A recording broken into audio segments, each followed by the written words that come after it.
YouTube, what up, man? It's your boy, Joe Simmer. Okay, now check this out, man. I'm gonna show y'all run defense, okay? A lot of you guys have been asking me about run defense and stuff, but I put together a video. So check this out. There's a bunch of clips.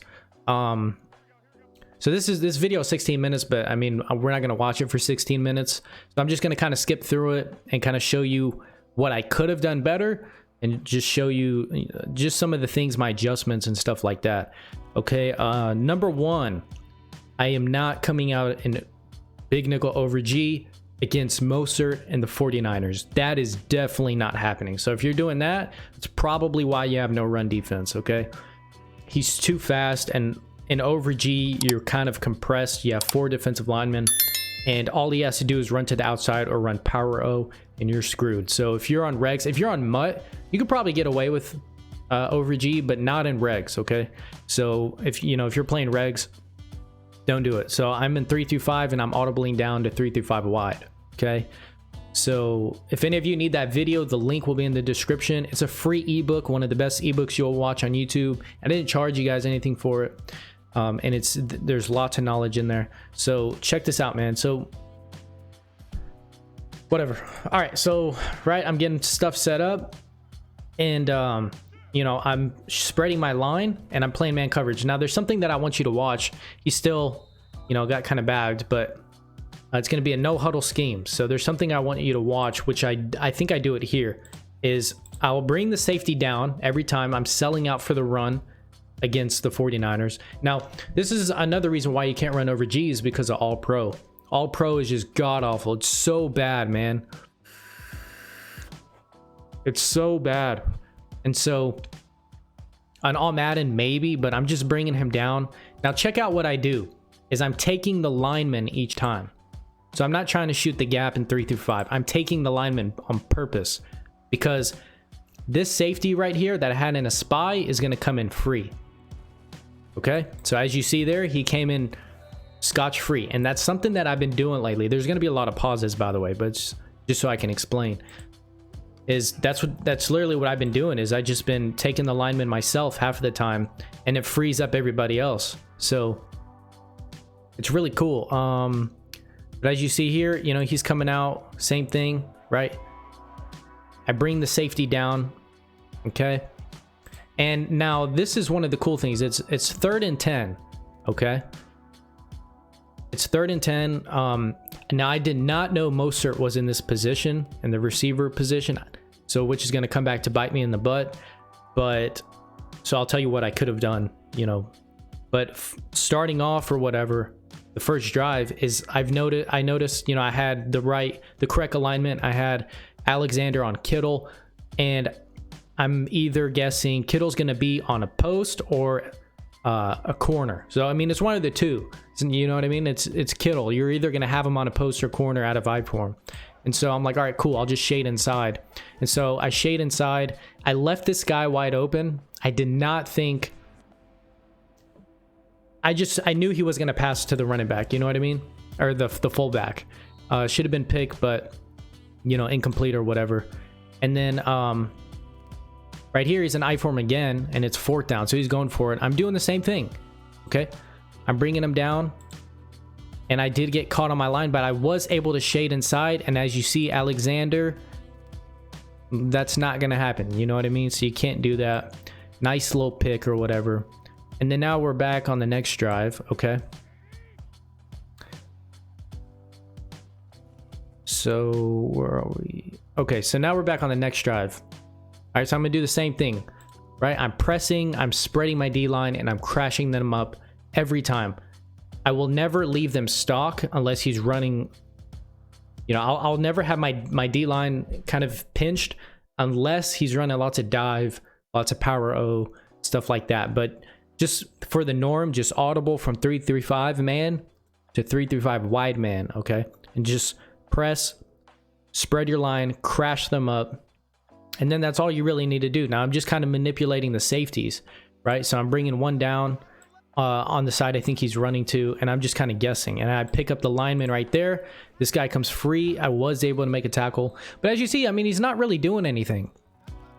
He's not really doing much. As you see here, doing the same thing, 3-5. I did try the compressed that time, and it, you see how kind of it's risky, you know. Luckily I was able to get the tackle, but if he finds the right hold, you know, that's GG's. And so just kind of playing D, you know. I'm just guessing at this point. I'm doing lots of blitzing. I'm picking up the lineman, and Mostert was able to run to the outside, so you know, can't win them all, right? And so, you know, just keep playing defense or whatever. Right here, I'm trying 3-5 stock. I'm spreading these guys, I'm blitzing them, and then I'm pinching and crashing up. So I was just kind of labbing this up. I don't know how I feel about it, but it's way too risky. You see what I mean? There's way too much. He's just gaining way too much. So I go back to 3-5, right? 3-5 wide, press, spread your line, crash them up. All right, and then bring your safety down. Don't bring both of them down, just bring one of them. Opposite of Kittle is usually what I do. Okay, so usually opposite of Kittle, I'll try to do that. And then I'm just trying my best to pick up a lineman and free somebody else up. Now, he clicked. Where is it? So I knew it was a run play, you know what I mean? So it comes down here. And as you see, I mean, the D is there. And this is not run commit. So there is no run commit whatsoever going on. All right, I called a timeout. I need a timeout. All right, and as you see, I kind of messed that up, but now I keep getting beat to the outside, okay? I keep getting beat to the outside. Now this is where it becomes cool. Okay, so go over here. Same thing. But like I said, I just keep getting beat to the outside. Like that's Mostert, that's 97 speed.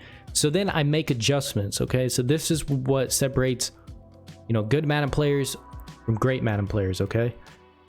And so, and each time I didn't know what he was coming out in. Oh, you can't see because of my face cam. Let's see. But yeah, look, it's coming out in 0-0-0. So I don't know what he's running. So that's one of the benefits of being in 3-5 wide, or that 3-5, is because it plays everything. Like when someone glitches me out like this, I don't know what he's going to be in, so I just kind of come out and I'm like, all right, cool. So I'll just come out on whatever. All right, so now he's in, you know, bunch or whatever. So in bunch, I immediately shift my line opposite of the running back. I crash up and I'm shooting the gap. Now I made a huge mistake. I should have clicked off, but I tried to make the hit stick myself and gave up, you know, a first down because of it, okay? And so now we're back in here. And now I have this guy in a curl flat, okay? Which is going to spark something. It's right here, right? I keep getting beat. I keep getting beat to the outside, no matter what. So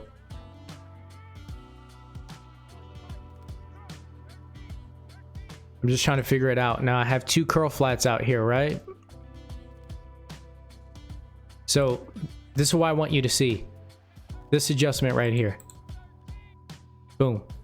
I have two curl flats. Now check this out. Even though I missed the tackle, I'm still there, okay?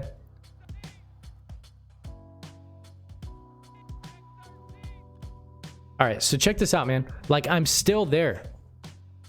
Although I missed a tackle, when you're getting beat, you know, consistently, when you're getting beat from the outside, have your guys in curl flats, okay? Now, I want you to watch the safety each time, okay? Watch him every single time, right? So, look, he comes all the way around. Is that not genius or what? Now, although I've effed it up, you know, I clicked on, it would have been a tackle, okay? You know, he ended up scoring. But if you keep getting beat, have them in curl flats, okay? And then they'll take the outside. It was like the perfect angle. You know what I mean? And so, all right, now we're back at it again. Curl flats again. Watch him. Watch him every time. See, now he's in a curl flat, so he's going to come all the way around. As you see here, that's what I'm talking about. That's adjustments right there, man. Have him in curl flats, man, instead of spies. You only need spies if you're doing dive, okay? And so, just the same thing's going to happen each time. Just curl flat since it's stretch every play. All right, check this out. This is something I want you guys to watch. Is Remember how I said Mozart was at receiver? I did not catch on to it. Now I had Alexander on Kittle. Cool. Now check this out. He was on a streak route, and I had Homie in a curl flat. I don't know. It's just, I mean, I just didn't want to risk a big play. So I went ahead and sold out. And this right here, right? The curl flat, but he hits me, you know, he bombs me deep, right? And I was like, dang. And so very good play by him. You know, it's a really good play by him. But the thing about this guy is he had Mozart on the receiver position the entire time on the left side. So he wasn't switching him. So what I should have done, this is where the adjustments are. What I should have done is I should have put Nickerson over here and where Holloman is. Holloman's 93 speed. Nickerson is 95 speed. Okay. So I should have switched him, but I didn't. And I just, looking back at it, that's what I should have done. Because that way I don't have to keep the deep blue. Is I kept having the deep blue when he could have been in a curl flat to stop the stretch. Okay. So it's just stuff like that. Looking back on it, I kind of, you know, kick myself in the foot for it. And you know, we keep getting down or whatever. And it's just the run defense is there, man. This is only run defense you need. Okay. And as you see here, right, I'm blitzing both of these guys because there's no tight end over here, and his route combos, I mean, he has one route combo and stretch every play, right? So go ahead and blitz these guys so that way it just completely gets that pressure in there. He never passes to like the little flats or whatever. He's always looking deep. And so, you know, boom, homie just runs right in there. Should have been pick. Okay, second time around, whatever. I pick up the lineman, which is going to free up my other guys. You know, look, 3 rushes, 8 yards. You know, I mean, he's barely getting anything. Right here, third down. Okay, so I'm gonna just do the same thing, right? Shade inside, and that's it. Looking back at this play, I had Alexander on Coleman. There's no need to have this guy in a curl flat. There's absolutely no need. I think I was just overestimating his ability, and so I should have blitzed this guy. He would have came in, you know, scot-free or whatever. I don't need that much coverage. I should have just played stock, you know, have these guys in hook zones, right? And so still got the pressure there or whatever. Now 4th and 16, you know, he just runs the ball or whatever. Now here's a new game. Okay, here's another game. My bad. We might actually watch all 16 minutes. My bad, dude. But yeah. So I'm bringing that safety down every time, and I'm going to shoot right here in the gap. Spread your D-line, crash them up, and every time, look at that. I'm trying to shoot the gap. Okay, if I don't get picked up by a lineman, I'm going to be shooting the gap, okay? So there's that. Second thing is I'm doing it again. Switching to 3 through 5, spreading my D-line, crashing them up. I'm bringing this guy down, okay? Because I have Alexander on this tight end, so there's no need to have safety help. And this guy's not going to do anything on Nickerson. So, I mean, you got to be quick. You got to know where the strong spots are. And so right here, do the same thing. Would have been a safety, but I was able to get that pressure in there. You know, force him to throw it away. I form again or whatever. Okay. So, right, I hit the outside. I click off. But, I mean, like I'm saying, I'm showing you guys proof. Like, this is the only defense you need. Okay? Look at this. I mean, I was just selling out for the... I was selling out right here for the stretch play. So I have 2 curl flats, but I shoot the gap and I'm able to get in there. That's why I shoot that every single time I pick up that lineman. Okay? And now this is what I'm talking about, is when you force a runner to pass, they make, you know, pretty solid mistakes. You know, just man coverage. I'm watching the tight end, and I feel like that's all I really need to watch. Hell of a catch right there. Okay, and so he's starting to pass now. You know, he's starting to pass, and so these are going to be my adjustments. Is I'm just in 3 through 5, right? I have a hook zone here. I have a hook zone here. Nickerson is on Kamara, so that kind of worked out. I wasn't expecting that to happen. And I'm base aligning so that way he comes in a little bit. I'm gonna have him on a little little quarter or whatever. Okay, so I'm just gonna run it like this. Now, like I said, when you force a runner to pass, they're always gonna try to hit the running back. And so that was actually really, that was a perfect play call by him.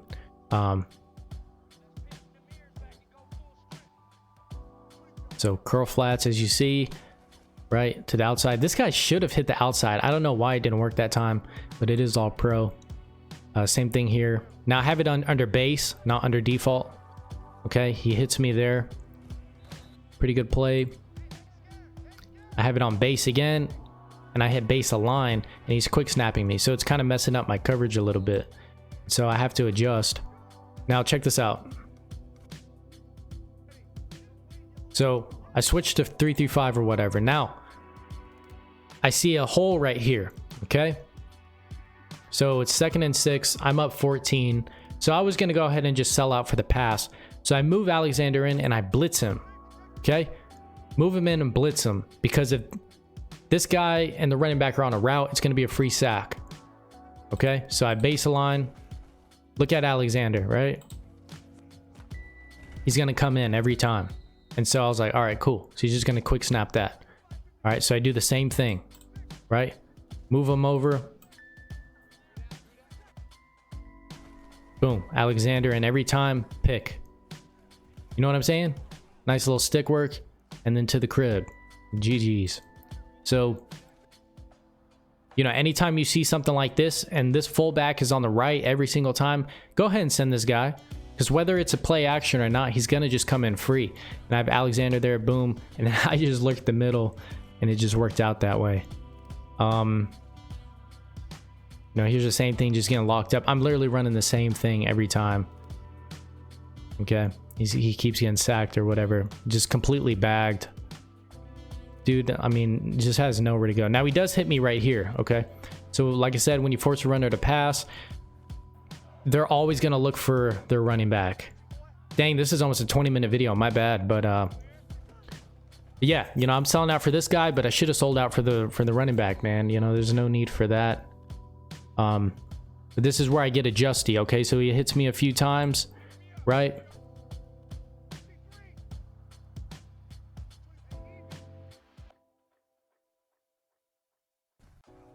So, you know, he's moving up the field, okay, an empty wide saint or whatever. Now check this out. He hit me 2 times in a row with the running back. So what is he going to do? He's going to hit me again with the running back. So sell out for the running back. Watch what I do. I just sold out for the running back. Pick. All right, GG's. And so that's basically it, man. That's the only defense you need, guys. That's the only run defense you need is going to 3-5, going to 3-5 wide, press, crash your D line up. If they run stretch a lot and they're beating you to the outside, have curl flats out there. It's really that simple. Take your guy to the lineman. Sorry, it's such a longer video than I expected. Guys, if you like the content, make sure to hit that subscribe button and drop a like for your boy, man. It helps the channel grow. If you guys want to reach out to me on social media, the link's in the description. Definitely drop a follow and message me, man. And I'll see you guys in the next video.